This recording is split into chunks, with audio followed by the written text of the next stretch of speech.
ITV Next International Media and Management School. Venue partner Milan Patka Hotel. Break के बाद एक बार फिर आप सभी का स्वागत है। फरीदाबाद समिट 2026, यहाँ हम बात कर रहे हैं विजन ऑफ डेवलपमेंट, यानी प्रदेश के विकास की, फरीदाबाद के विकास की, हर क्षेत्र के विकास की। और इसी समिट में हमने अगर बात करें तो विभिन्न मुद्दों को लेकर के चर्चा करी है। अगर हम बात करें तो तमाम मुद्दों को लेकर के यहाँ पर चर्चा की गई, खेलों को लेकर के चर्चा की गई, स्वास्थ्य को लेकर के चर्चा की गई, यहाँ के विकास को लेकर के अगर बात की जाए तो चर्चा करी हमने। और लगातार तमाम मुद्दे थे, जिसमें राजनीतिक मुद्दे भी थे। तमाम पार्टियों ने भी अपनी बात रखी लगातार। तमाम इस दौरान हमारे साथ तमाम जो नेता है वो भी उपस्थित रहे, तमाम अधिकारी भी हमारे साथ उपस्थित रहे। और हम अगले सत्र की ओर बढ़ रहे हैं। अगले सत्र के लिए अगर हम बात करें तो हमारे साथ में इस सत्र में खास मेहमान हरियाणा सरकार में मंत्री राजेश नागर जी हमारे साथ जुड़ रहे हैं। हम मंच पे बुलाना चाहूँगा राजेश नागर जी को, और इनके साथ साथ हम इस शो को होस्ट करने के लिए हम जो है यहाँ पर बुलाना चाहेंगे पराग जी को। तो पराग हमारे साथ आएंगे और इस खास सत्र में चर्चा करेंगे। राजेश नागर जी जो हरियाणा सरकार में मंत्री हैं, लगातार प्रदेश के मुद्दों को लेकर के आवाज उठाते हैं सदन में और लोगों के काम करते भी नजर आते हैं, क्योंकि हरियाणा सरकार में मंत्री हैं। और उनसे हम आगे चर्चा के लिए आगे बढ़ेंगे। पराग, ओवर टू यू। बहुत धन्यवाद आपका दीपक। जैसा कि चर्चा इस सत्र में राजेश नागर जी के साथ उनके विभाग को लेकर भी होगी, और साथ ही हम ये भी समझने की कोशिश करेंगे कि फरीदाबाद तक विकास कितना पहुंच पाया है। सबसे पहले सर आपका बहुत स्वागत है। धन्यवाद, बहुत बहुत। सर पहला सवाल मेरा यही है, क्या जब कोरोना काल से लेकर अब तक देश की सरकार, प्रदेश की सरकार हर गरीब तक अन्न पहुंचा रही है और पूरी कोशिश है कि कोई भूखा ना रहे, तो क्या आज हम ये कह सकते हैं कि फरीदाबाद में या फिर प्रदेश में वाकई में गरीबों तक अन्न पहुंच पा रहा है, कोई भूखा आज नहीं सो रहा है? पहला रिएक्शन इस पर आपका। देखो, जो अब कोविड के समय में एक पूरे दुनिया में, पूरे वर्ल्ड में एक स्थिति बन गई थी कि जो हालात थे उसको देखते हुए हमारे माननीय प्रधानमंत्री जी ने एक निर्णय लिया कि जो हमारे गरीब परिवार से लोग आते हैं वो भूखे ना रहें, कोई भूखा ना सोए। तो 80 करोड़ से ज़्यादा लोगों को जो अन्न दिया गया, चाहे उनके राशन दिया गया। तो आज भी जिस तरह से हमारी केंद्र सरकार और हमारी प्रदेश सरकार उसी पर चल रही है, और 80 करोड़ पॉपुलेशन का मतलब है कि आज अगर हम और कंट्रीज़ की से कंपैरिजन करें तो अमेरिका को अगर बात करें 32 करोड़ के करीब पॉपुलेशन है, और चाइना के बाद अगर बात करें तो अमेरिका की ही पॉपुलेशन इंडिया और चाइना के बाद आती है जी। 80 करोड़ लोगों को राशन देना एक बहुत बड़ी उस समय की एक चुनौती थी। उस चुनौती हमारे माननीय प्रधानमंत्री जी ने स्वीकार किया, और आज तक भी हम वो लागू है, और आगे भी अगर स्थिति रही तो आगे भी ये लागू रहेगा। क्या राशन वितरण प्रणाली सही तरीके से सर चल रही है? क्योंकि कई बार गड़बड़ियों को लेकर भी शिकायतें आती हैं, और क्या ये पारदर्शी तरीके से भी ऑपरेट हो रहा है? देखो, जब भी कहीं से शिकायत आती है, कंप्लेंट आती है, तो वो तुरंत एक्शन लिया जाता है। चाहे कोई राशन डिपो होल्डर्स जो उसकी शिकायत आती है कि भाई कोई गड़बड़ी कर रहा है, और बहुत एक्शन भी लिए गए हैं, सस्पेंड भी सप्लाई की गई है, FIR तक भी की गई है। और अब उसको ट्रांसपेरेंसी की जो बात आप कर रहे हैं, उसको और ट्रांसपेरेंस करने के लिए हमने पॉश मशीन नई लगाई हैं, उससे 5G से उसको कनेक्ट किया गया। स्पीड को भी पहले जो अगर कंपेयर करें, पहले जो मशीनें थी उनकी स्पीड स्लो थी, अब स्पीड भी उनकी फास्ट है पहले के कंपैरिजन में। और पहले जो समय ज़्यादा लगता था, आज उसमें बहुत उसके मुकाबले बहुत कम समय लगता है। ठीक है। कई बार डिपो होल्डर्स की शिकायतें रहती हैं कि उनको समय पर उनका पैसा नहीं मिल पाता, कमीशन उनको नहीं मिल पाता है। इस तरह की चीज़ें जब आती हैं तो फिर आप कैसे इनको डील करते हैं, और क्या इनमें भी काफ़ी हद तक मिल पाई है? अब शिकायतें कम हुई हैं क्या? देखो उसको पहले के जो शिकायतें आती थी अब उसके लिए हमने एक डायरेक्ट उनके अकाउंट में ट्रांसफ़र के लिए एक नई स्कीम हमने चालू की है और जल्दी ये नेक्स्ट मंथ या उसके बाद चालू हो जाएगी। मोस्टली उस पर काम हो चुका है और महीने की 10 तारीख से पहले पहले उनका जो भी कमीशन बनता है डायरेक्ट डिपो होल्डर्स के अकाउंट में जाएगा। उनको किसी के पास जाने की जरूरत नहीं पड़ेगी, ना कोई चक्कर काटने की जरूरत पड़ेगी। अच्छा, सभी पात्र लोगों को राशन मिले ये बहुत जरूरी है, किसी अपात्र का नाम ना जुड़े ये भी उतना ही जरूरी है। शिकायतें इस बात की भी आई कि कई ऐसे लोग जिनको मिलना चाहिए जो पात्र हैं लेकिन उनका नाम लिस्ट में कभी कभी नहीं होता है, तो बड़ी मुसीबत में फिर लोग होते हैं। वो शिकायत लेकर अपनी पहुंचते हैं लेकिन समाधान किस दिशा में होगा, कैसे होगा, कहां से होगा, इस बात को लेकर भी थोड़ी सी जागरूकता कम है। देखो जब इस तरह की कोई शिकायत या कंप्लेंट आती है तो हमारे ज़िले में एडीसी को हमने नियुक्त किया हुआ है कि उसके पास अपनी कंप्लेंट कोई भी अगर कोई पात्र है और उसको राशन नहीं मिल रहा वो कंप्लेंट कर सकता है और उसकी कंप्लेंट को सुना जाता है। मौके पे जाकर जो भी फॉर्मेलिटीज़ हैं उनको देखा जाता है। अगर वो फॉर्मेलिटीज़ पूरी करता है तो उसको राशन का जो अगर उसका नाम कट गया उसका नाम जोड़ दिया जाता है। आपने डिजिटल की बात की, पीओएस का आपने जिक्र किया। अगर हम डिजिटल चीजों को कर रहे हैं तब भी आपको लग रहा है कि पारदर्शिता भी पूरी तरह से नहीं आ पा रही है, और अगर नहीं आ रही है तो फिर कमी कहां पर है, इसको लेकर आप लोग क्या कर रहे हैं? नहीं, जैसे मैंने बताया नई मशीनें जो हम दे रहे हैं दे दी हैं, जो 2 महीने से राशन मिल रहा है जी। आई स्कैनिंग भी उसमें अगर उसमें कर दी गई। कई लोगों को होता था उनका थंब कंपेयर मतलब थंब के निशान नहीं मिल पाते थे, जो बुजुर्ग लोग होते थे या जो लोग गांव में हुक्का पीते हैं, जो जिनके थंब से ज़्यादा काम होता है, तो आई स्कैनिंग का भी उसमें हमने एक नया एक चालू किया है कि आई स्कैनिंग से भी उसको राशन मिल जाए। अच्छा, कई बार विपक्ष की तरफ से सर सवाल उठता है सरकार को लेकर, अलग अलग विभागों को लेकर, अलग अलग क्षेत्रों को लेकर कि भ्रष्टाचार बहुत है। आपने कहा कि हम हर चीज को पारदर्शी करने की कोशिश कर रहे हैं और धीरे धीरे चीजें बेहतर भी होंगी, और डिजिटलाइजेशन की बात भी बार बार सरकार करती है अलग अलग क्षेत्रों में। तो आपको लग रहा है कि आपके विभाग की तरफ से इतना काम पारदर्शिता को लेकर हो चुका है कि जनता संतुष्ट है, और जो हम डिजिटल की ओर आगे बढ़ रहे हैं उसमें कामयाबी मिल पा रही है? क्या लोगों तक वो समझ पहुंच पा रही है, लोग उसके लिए जागरूक हैं या उसको एक्सेप्ट नहीं कर पा रहे अभी? देखो पहले जो शिकायतें आती थी ज़्यादा आती थी, आज आप देख सकते हैं कि जो शिकायतें बहुत कम आती हैं, ना के बराबर आती हैं जी।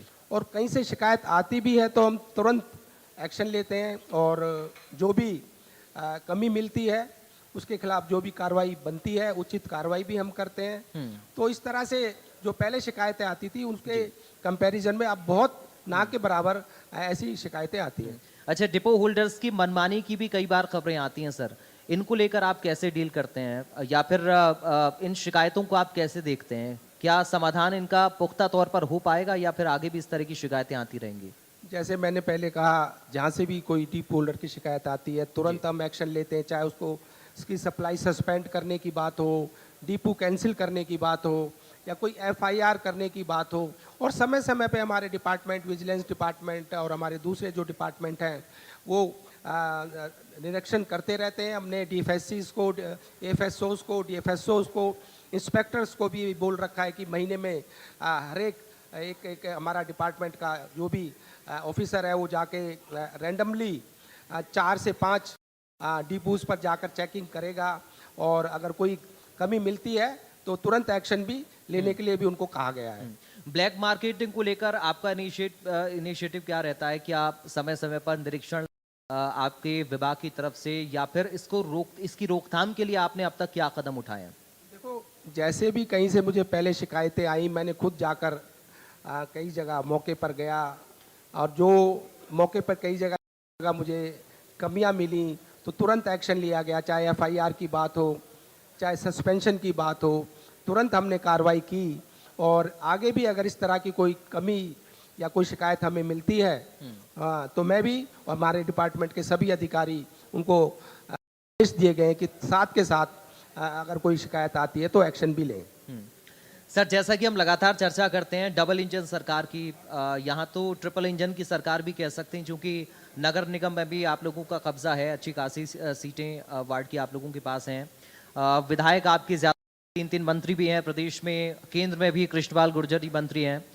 तो आपको लग रहा है कि वाकई में फरीदाबाद जो हम विकसित भारत की बात करते हैं उसमें अपना योगदान देने के लिए तैयार है?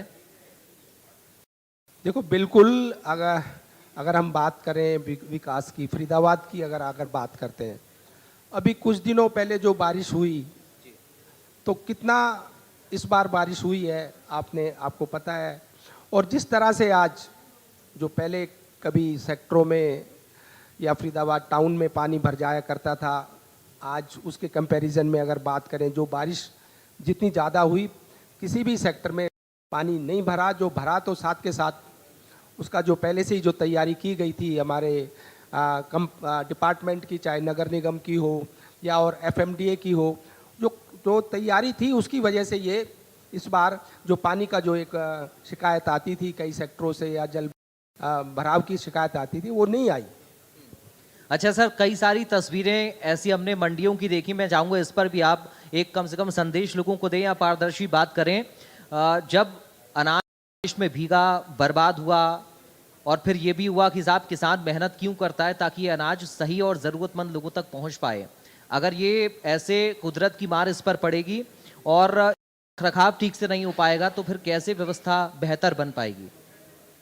देखो, ये थोड़ी शिकायत आती है, हमारे वेयर हाउस की जो कमी है जी, उसकी वजह से ये आती है। और हमने इसके लिए केंद्र के मंत्री जो हमारे हैं प्रहलाद जोशी जी, उनको अवगत करा दिया गया है कि हमें वेयर हाउस जो हमारे प्रदेश में कम है और वेयर हाउस मिले, और जो हमें ओपन में या खुले में अनाज रखना पड़ता है, तो उसकी वजह से जो कई बार शिकायत आती है कि कोई बारिश की वजह से या कोई पानी कहीं भर जाता है, तो उसके इंतजाम भी हम करते हैं। चाहे तिरपाल की बात करें या उसको क्रेट की बात करें, जहाँ पर वो रखा जाता है गेहूँ ओपन में, तो कहीं कहीं थोड़ी बहुत शिकायत आई है, और जहाँ से भी हमें शिकायत मिली हमने कार्रवाई भी की है।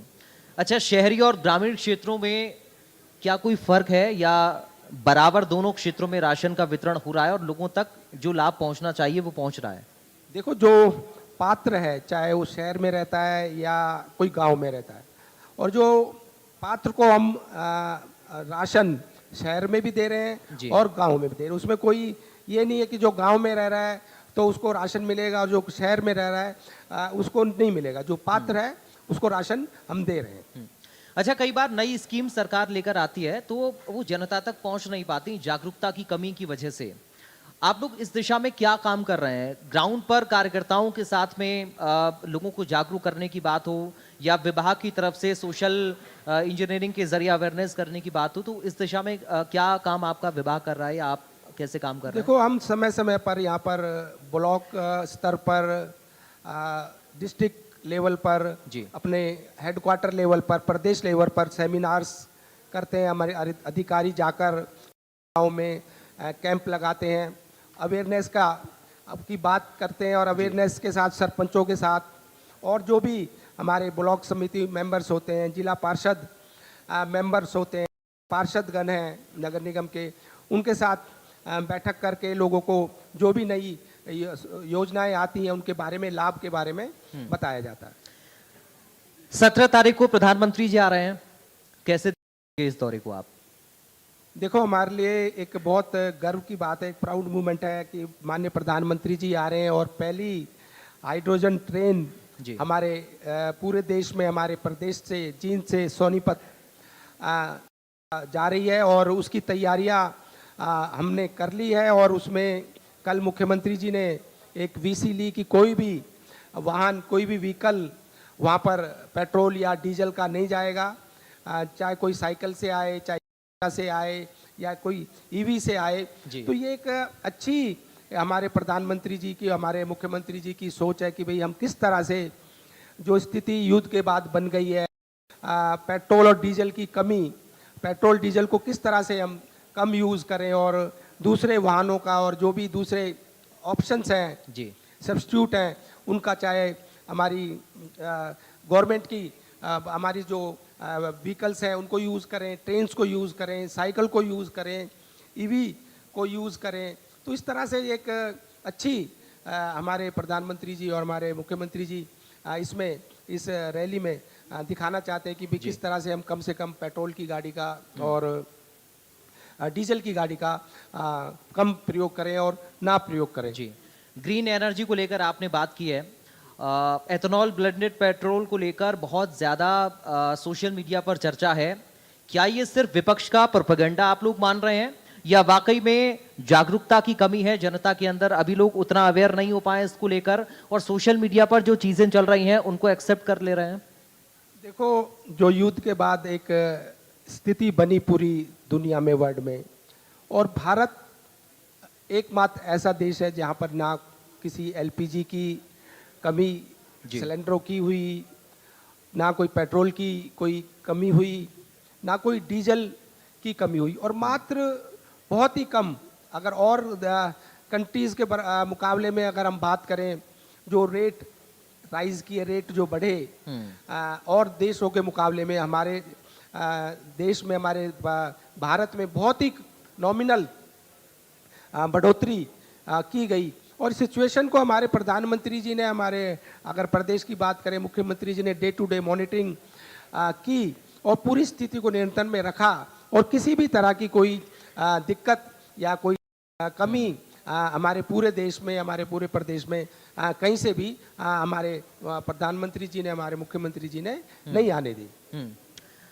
अच्छा, महिलाओं की राजनीति में भागीदारी को आप कैसे देख रहे हैं? चूंकि प्रधानमंत्री भी जिक्र कर, और नारी शक्ति वंदन अधिनियम जब 2023 में आया तब आपको विपक्ष का साथ मिला, उसे पास भी कराया गया, लेकिन अब जब एक बार फिर से उसमें कोई संशोधन आप लोग लेकर आए तो फिर विपक्ष ने आपका साथ नहीं दिया और आपने हाल ही में महिला प्रदेश अध्यक्ष बनाई हैं। तो कैसे देखें बीजेपी कैसे महिलाओं को राजनीति में उनकी भागीदारी बढ़े इसको लेकर काम कर रही है, और साथ ही जो नारी शक्ति वंदन अधिनियम अभी अटका हुआ है, जो संशोधन के साथ आप लोग लेकर आए थे, आने वाले वक्त में जल्द उसके पास होने की भी उम्मीद है? देखो, हमारे माननीय प्रधानमंत्री श्री नरेंद्र मोदी जी ने जो एक बिल पहले पास कराया और विपक्ष के लोगों ने उसको दोबारा पास नहीं होने दिया जी, और अब जिस तरह से हमारे प्रधानमंत्री जी और हमारे मुख्यमंत्री जी चाहते हैं, जो हमारे देश की आबादी का आधा हिस्सा हमारी महिलाएं हैं, वो कैसे मजबूत हो, वो कैसे आगे आएं, वो कैसे बढ़ें, उसी के लिए ये आज आप जैसे आपने कहा कि हमारी महिला, मतलब हमारी प्रदेश अध्यक्ष महिला को बनाया गया, तो ये हमारे प्रधानमंत्री जी और हमारे मुख्यमंत्री जी जो हैं वो करते भी हैं।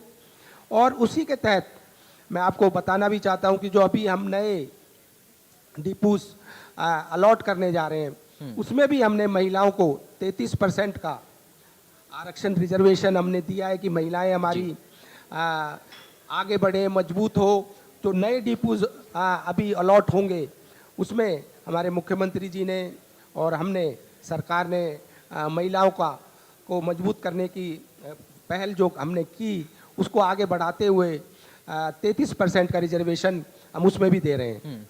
यूनिफॉर्म सिविल कोड को लेकर भी देश में खूब चर्चा होती है, इसको लेकर हरियाणा का रुख क्या है?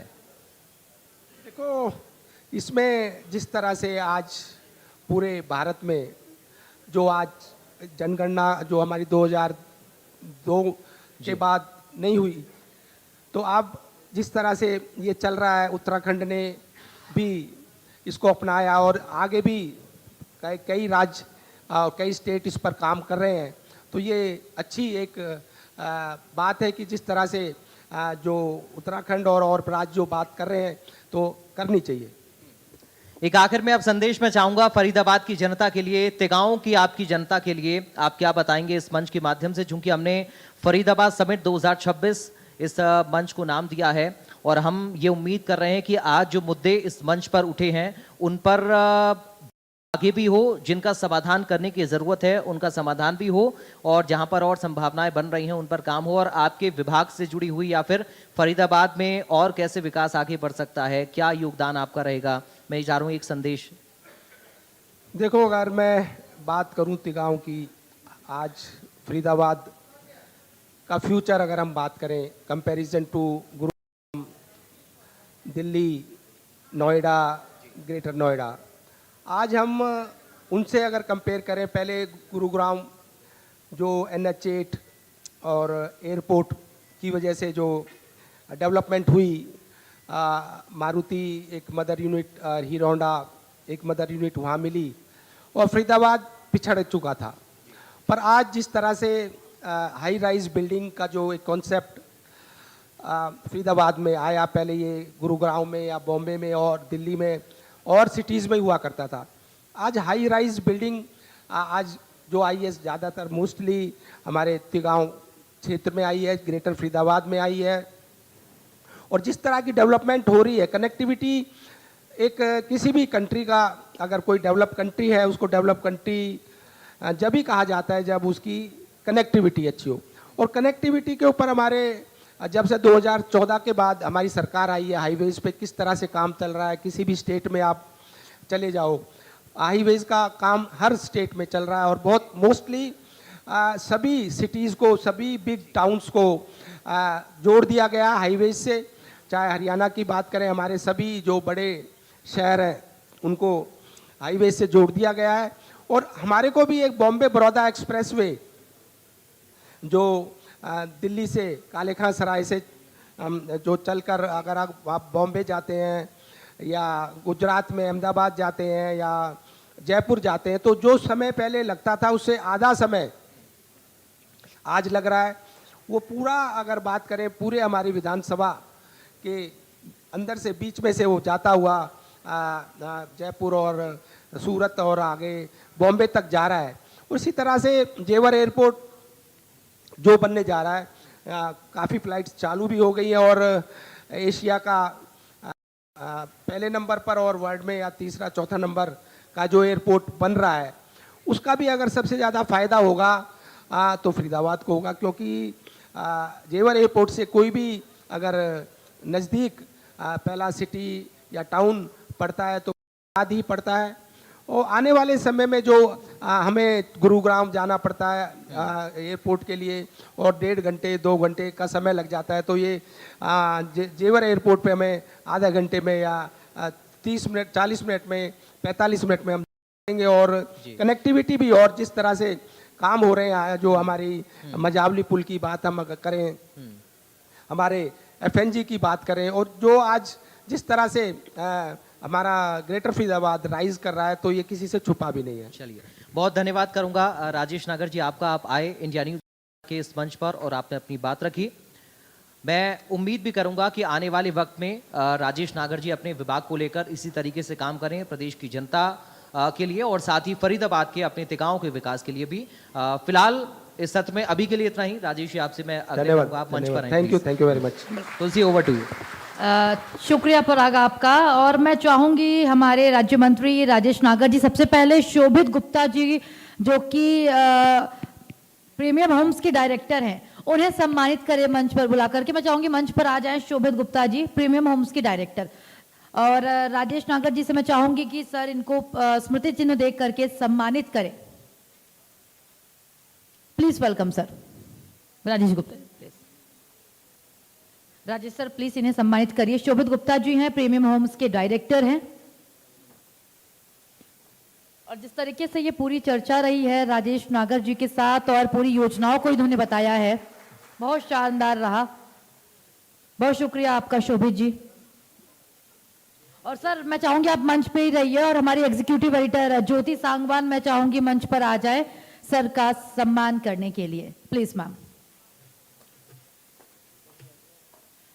हमारे इनपुट एडिटर दीपक शर्मा जी से भी मैं चाहूंगी वो मंच पर आए। और पहले से ही हमारे मंच पर मौजूद हैं महावीर गोयल जी भी, तो आप तीनों मिलकर के राजेश नागर जी का सम्मान कीजिए। बहुत शुक्रिया सर, बहुत शुक्रिया समय देने के लिए। तो चलिए हमारे इस सत्र को अब आगे बढ़ाएंगे, लेकिन जो ये सत्र है बता दूं मैं आपको काफी खास होने वाला है। इस सत्र में हमारे साथ विपुल गोयल जी जुड़ेंगे, कैबिनेट मंत्री हैं हरियाणा के, वो हमारे साथ इस चर्चा में शामिल होने वाले हैं। जोरदार तालियों से स्वागत करिए आप विपुल गोयल जी का। बहुत शानदार ये होने वाला है। हमारा ये सेगमेंट। मैं चाहूंगी विपुल गोयल जी आप मंच पर आ जाएं। कैबिनेट मंत्री हैं सर हरियाणा के, पहचान की बिल्कुल जरूरत नहीं है, लोग आप सब इन्हें पहले से ही जानते होंगे। विपुल गोयल जी आपके अपने नेता हैं, जोरदार तालियों से स्वागत करिए इनका। और मैं चाहूंगी इस सेशन के लिए हमारे कंसल्टिंग एडिटर फरीदाबाद के महावीर गोयल जी, सर प्लीज आइए।